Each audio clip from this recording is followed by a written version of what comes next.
இந்த ஒரே ஒரு கத்திரிக்காய் தாங்க டோட்டல் ஃபேமிலி காலினா என்ன காலி, இந்த டேஸ்ட்டில் மயங்கிட்டாங்க. அந்த அளவுக்கு டேஸ்ட்டாக இருந்துச்சு. இந்த ஒரே ஒரு பிரிஞ்சால் சஃபலை வச்சு நான் இன்றைக்கி ஒரு ஃப்ரை ஒன்று பண்ணியிருந்தேன்.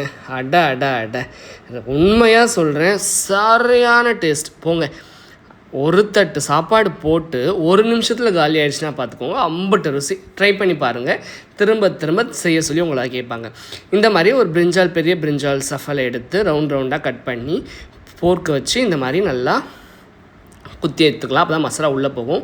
உப்பு, வெறுமிளகாத்தூள், மஞ்சத்தூள், கொஞ்சமாக தனியாத்தூள், அதுக்கப்புறம் நான் வீட்டில் அரைச்ச மட்டன் சுக்கா பவுடர் ப்ளஸ் அது கூட கொஞ்சமாக கஸ்தூரி மேத்தி போட்டு நல்லா மிக்ஸ் பண்ணிட்டேன். ஓகே, தண்ணி ஆயில் எதுவுமே வேண்டாம். இந்த மாதிரி பவுடர் பதத்தில் தான் இருக்கணும். அவ்வளோதான். ரவுண்டாக கட் பண்ணி வச்சுருக்க அந்த கத்திரிக்காவை அழகாக எடுத்து போட்டு ஃப்ரண்ட்டு பேக்கு ஃபுல்லாகவும் இந்த மசாலா ஃபுல்லாக ஸ்ப்ரெட் பண்ணி எல்லாம் தனியாக எடுத்து வச்சிடலாம். ஓகே, இது ஊற வைக்கணும் அப்படிலாம் எந்த ஒரு அவசியமும் கிடையாது.